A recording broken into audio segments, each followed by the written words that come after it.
Oh my goodness, you won't believe the latest tea that's brewing in the hip-hop world. The big homie want to look like a gay painter. What are we talking about here? We're talking about Basquiat. He wants to look like a gay painter.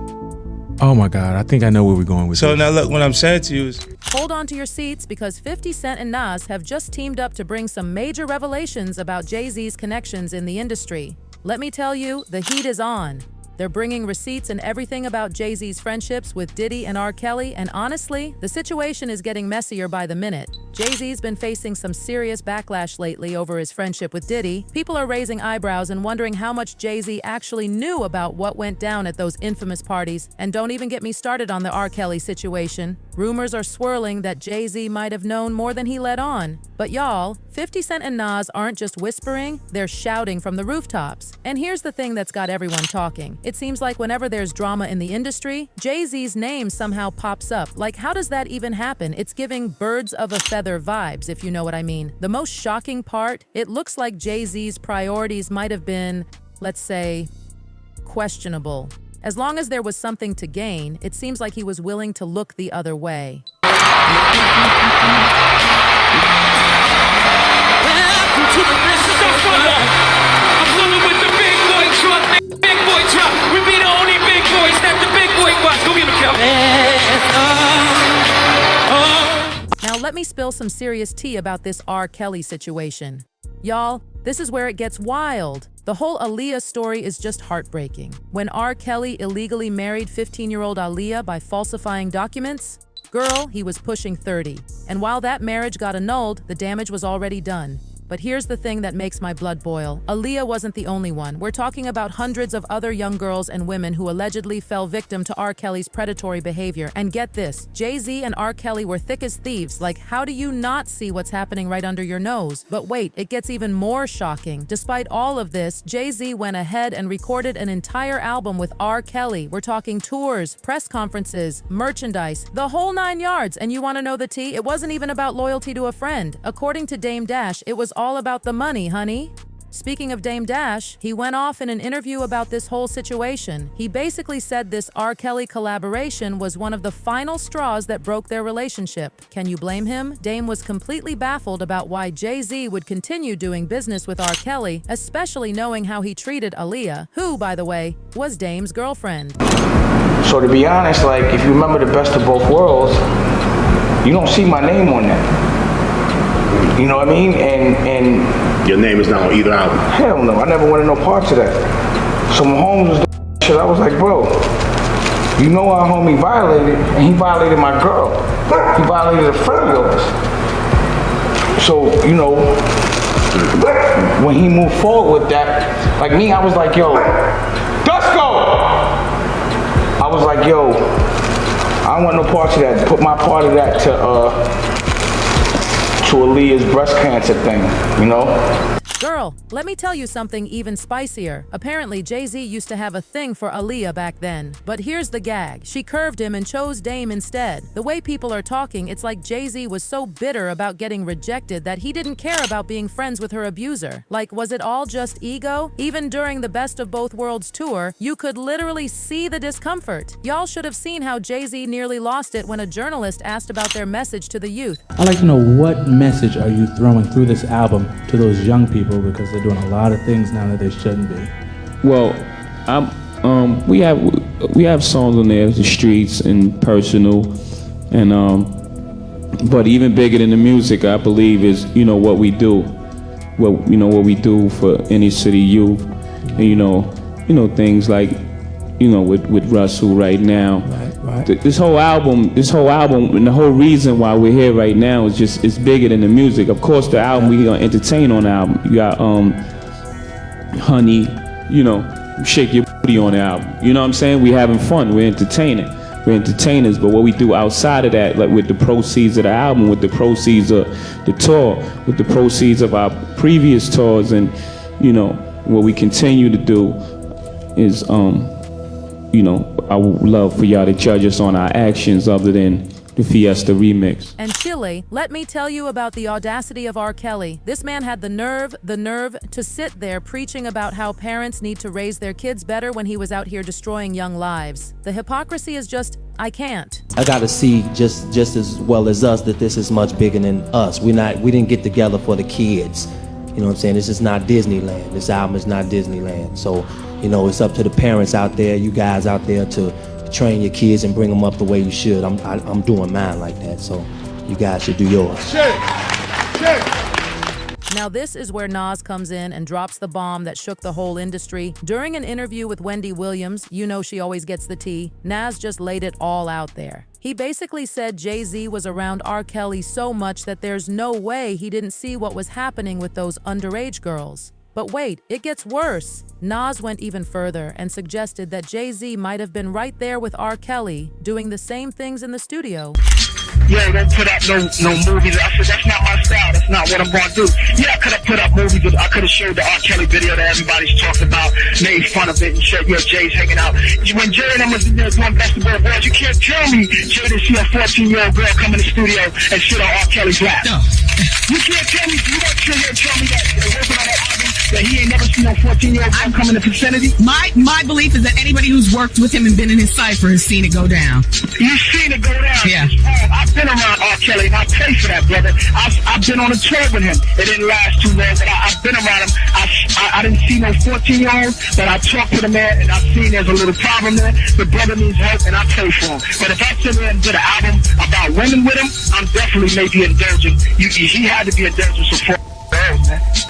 That's what I'm saying. What I'm here for the people, man. I'm here to talk the truth.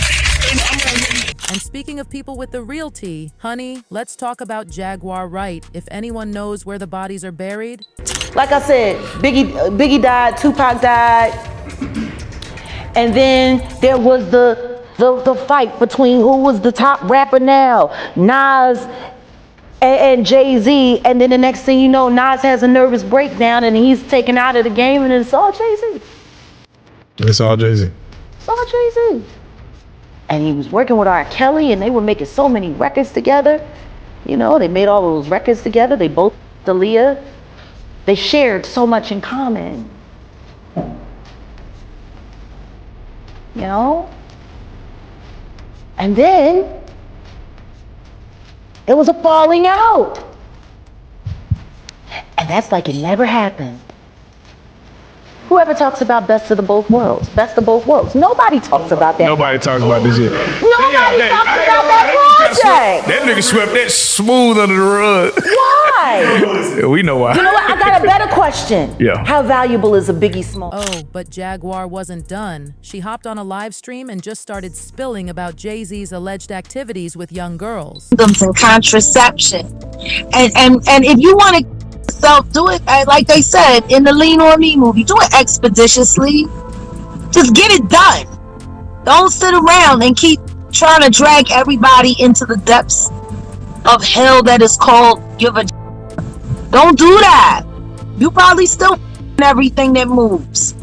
You know, when children are molded to be workers in their spirit, it's hard to shake that off if you don't go to God. And if you messing with me, you haven't gone to God, because God would have told you leave Jaguar alone, because Jaguar will smack you with that truth. You was 17 years old in Philadelphia. You was recording the second album. Cisco, Jazz, all of them, we was all in the studio in Stigma. Yeah, the Foxy. She's a bad man, but Gemma, I was there. You remember? Or maybe you don't. You was high and drunk, and you was a child. I know you, Inga. Everybody in Philly, especially North Philly, you must have loved that North Philly. You had to love that North Philly. Now let's dive into these Foxy Brown rumors that have been circulating forever. The recent tea is scalding hot because people started digging up old receipts, and child, it's not looking good. Foxy was only 14 when Jay-Z took her under his wing as her mentor. And let me tell you about these lyrics. They were way too mature for someone her age. Jay-Z was writing and collaborating with her on songs that were just inappropriate. Like, listen to this verse he wrote for her. Ain't no man like the one I got, no one can F you better. Hello? She was a minor, and don't even get me started on Il Na Na. The lyrics were even more explicit. But wait, if you thought that was scandalous, hold on to your wigs because there's more. In Il Na Na, which Jay-Z co-wrote, Foxy was basically talking about, well, let me just quote it. Yo Nana so ill, first week out, shipped a $500,000, ninjas freaked out. And she was only 15, like who writes these kinds of lyrics for a teenager? Make it make sense. Now, Jay-Z's been real quiet about these rumors. You know what they say about silence. But when Nick Cannon brought it up to Dame Dash, Chile, you should have seen how defensive Dame got. Goes back early on. At what age was Foxy Brown signed? No. I wasn't paying attention to Foxy Brown. Yeah, but that's... I didn't sign Foxy Brown. I know you did. I'm just asking a question. I'm on the block. I'm responsible for everybody. You the boss. I wasn't. Oh, now I'm the boss. I've always given you the credit as a boss. What I'm saying is, bro, I didn't sign Foxy Brown. I'm just asking. What do I got to do with Foxy Brown? That's why I said it's a whole separate related question, Dave. What do I have to do with Foxy Brown? Because the first time I ever heard of Foxy Brown. Now Dame got something to do with it? Don't beat around the bush. Say what you want to say. I'm just asking. What do you mean by that question? I was just asking. What are you insinuating? I'm not insinuating. I just asked the question. I just wanted to know. Hey, Kenyatta. Kenyatta. I'm just asking. Why you bring that up? What happened with Foxy Brown? I don't know. Who are you saying? I'm not. I'm asking the question. I'm just asking a question. You bringing up something, but it ain't to me.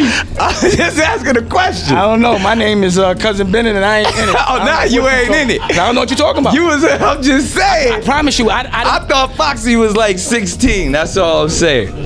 Did I sign her? It sounds like you. All I'm saying is in this industry, when we live in these glass houses. It seems like you got a question for Jay. Ask him. Don't ask me his questions, bro. I'm not taking. And here's what's really getting under my skin. The way these industry men protect each other. It's like they're all sitting on their own secrets, scared that if one speaks up, they'll all go down. But honey, let me tell you about the one person who isn't afraid to call them all out, 50 Cent. Say what you want about 50, but that man stands on business. Ever since Diddy got arrested, 50's been going in. Remember when he made that AI photo of Diddy's face on R. Kelly's body? The shade of it all. And then he dragged Jay-Z into it too. Posted a whole missing milk carton with Jay-Z's face on it saying, anybody seen J Puff said the man ain't answering his phone, LOL. 50 Cent's always seen Jay-Z as shady, and when someone asked his opinion on Jay-Z once, all he said was good business. 50 Cent. Future. Talent. Nas. The best. Jay-Z. Good business. Get rich or die trying. Classic. And the tea gets hotter. Word on the street is that 50 thinks Jay-Z is actually worse than Diddy. He believes Jay-Z was helping Diddy cover things up, and if Diddy's going down, Jay should too. Even Jaguar Wright jumped in and said Diddy's still learning compared to Jay-Z when it comes to being calculating. Now let me tell you about this viral moment with 50 Cent on The Breakfast Club. They asked him about these memes saying he ghost wrote Diddy's verses, and honey, the lyrics in question, they're raising eyebrows. They said you wrote 2 verses for Diddy. One was the Let's Get It, and the other one was on the I Get Money remix. Yeah. But they said you wrote it and it's him confessing the crime. Did you see this? No, Did you see the meme? Look at the meme. Look Call it DA instead. I ain't tell him to say that. And then this one.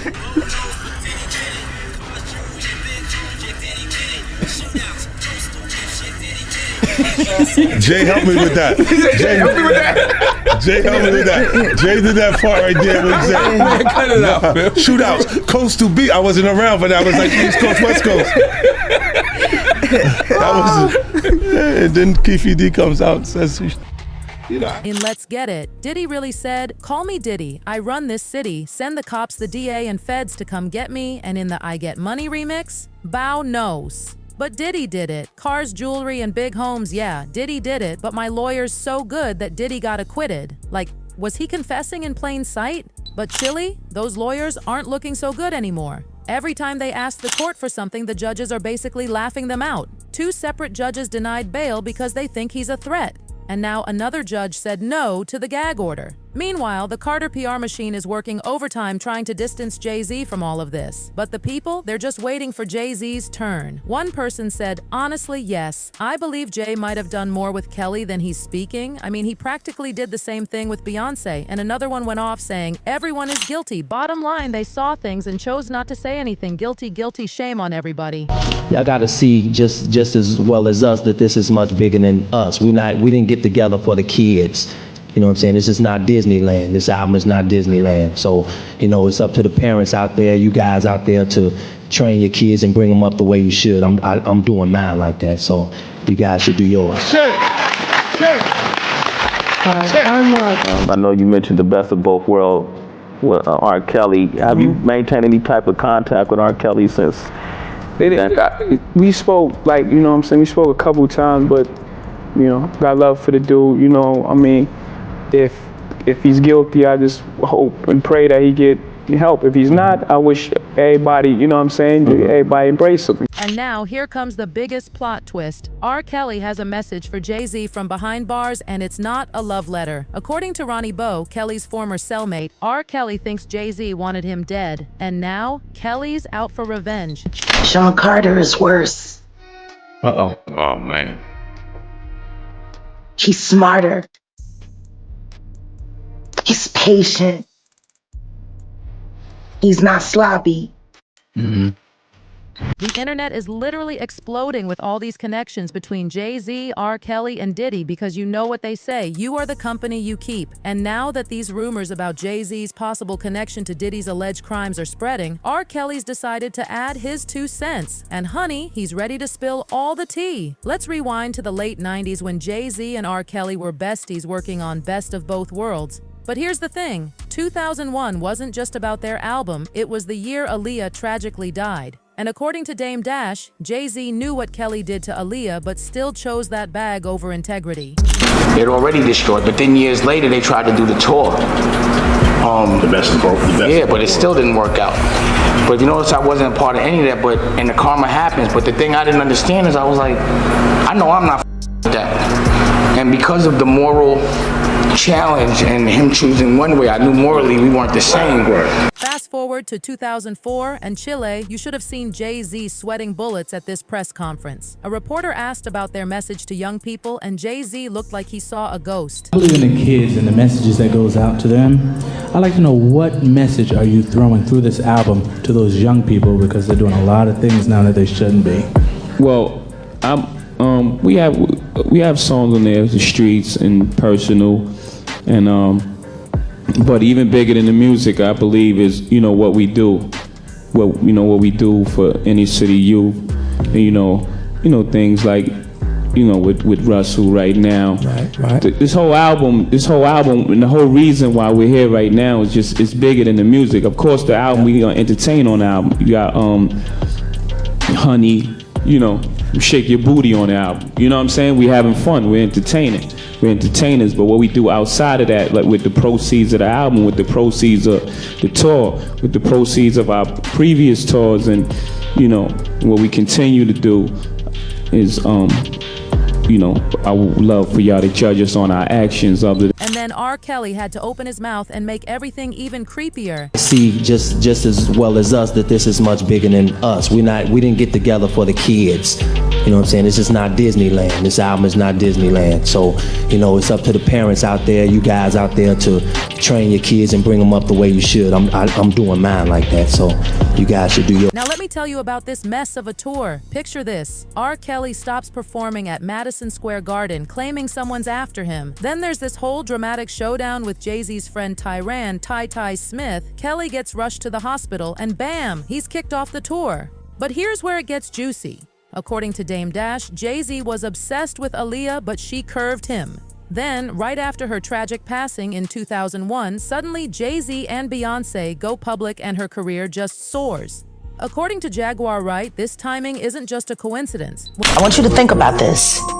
Sean Carter is responsible for enacting Hype Williams to put Aaliyah on a faulty plane, to move her out the way as punishment for rejecting him, and so he could level up Beyonce, who was struggling. let's just say allegedly, that happened. When R. Kelly finally got caught, Jay-Z's PR team went into overdrive trying to erase their connection. But the tea about Foxy Brown and Jay-Z's allegedly inappropriate relationship when she was underage? That wouldn't stay buried. Remember when Foxy and Jay-Z had I'll Be. Yeah, I'll Be? that was a good one. Okay, Foxy was the star of that. Jay-Z was standing in the corner, wringing his hands, talking about, okay, all right, what do I do next? And then, you know, this was allegedly a romantical thing. It's all right, I'll say alleged, but we know. Yeah, she hit it before Beyonce. Allegedly. And then Nas comes through with more receipts, telling Wendy Williams about all the shady stuff Jay-Z saw R. Kelly doing. That's not what I'm going to do. Yeah, I could have put up movies. I could have showed the R. Kelly video that everybody's talking about, made fun of it, and said, yeah, Jay's hanging out. When Jay and them was in there doing Best of Both Worlds, you can't tell me Jay didn't see a 14-year-old girl come in the studio and sit on R. Kelly's lap. No. You can't tell me, you won't sit here and tell me that working on that album, that he ain't never seen no 14-year-old girl come in the vicinity. My belief is that anybody who's worked with him and been in his cipher has seen it go down. But if I sit there and did an album about women with him, I'm definitely maybe indulging. He had to be indulgent for 14-year-olds, man. Now, and don't even get me started on the TIA situation. There's this blind item going around saying Jay-Z might have been involved with her when she was underage and when Beyonce found out. Chile. No longer on the label because, well, to be honest with you, I don't know why I'm no longer on the label. But I know that I just took some time off to finish school or whatnot. And then, you know, in the midst of that, I was in Detroit and I just got a phone call. Like, I think I was getting ready for prom or something. And they were like, you know, we're going to be letting you go. You're young. You have a bright future ahead of you. You know, the womp talk. And that's how it happened. I was shocked. I was sad because Jay didn't call me himself, you know, Jay Brown called me. And I was, you know, confused because I didn't know why. He was like a father figure at the time, but right now, I can't say that because, you know, I don't talk to him anymore. And he didn't even call me and tell me bye-bye, so, you know. According to the T, Jay-Z dropped TIA from Def Jam because Beyonce discovered what was going on. He signed her to a deal. By the time all of the ink was dry, she was just shy of being legal. But that didn't stop the mogul. He liked to sample the new talent. He was sampling her on a fairly regular basis, but he was also involved with the current A+ list singer who was in his face every day. And this could allegedly be Beyonce. And speaking of Beyonce, she was just 16 when Jay-Z allegedly started pursuing her. Now they say nothing happened until she was 18, but given everything we're hearing... In fact, R. Kelly's former cellmate, Ronnie Bo, recently told Hip Hip News that Kelly told him he believed Jay-Z wanted him dead. And he just said how much conflict they was experiencing with each other, like even during the process of putting the album together, but especially on tour, you know, like they kept having petty disagreements. Oh, but here's the G, AAAAG. Jay-Z actually helped fund the Surviving R. Kelly documentary, and Kelly is big mad about it. You know, after that, he ended up suing Jay-Z for $70 million. So they was having conflict. And you know, Dream Hampton is the executive producer of Surviving R. Kelly. You know, that's her project, and that's Jay-Z's ex-girlfriend, and you know, he funded mostly all of her projects, if not all. So R. Kelly felt like Jay-Z, you know, not that it was his idea, but he felt like Jay-Z funded that and basically funded his downfall. Now the word is that R. Kelly is ready to sing like a canary about Jay-Z's past. Fans are saying if Kelly's in jail, Jay-Z should be his roommate. One person said, put all those clowns in jail. And another added, I know Jay-Z has to be scared as hell because this is exactly how everything started off with Puffy. The question on everyone's mind is, will Jay-Z be next? Is he too powerful to fall, or is his time finally coming? Drop those comments below and stay tuned for more tea. Stay tuned.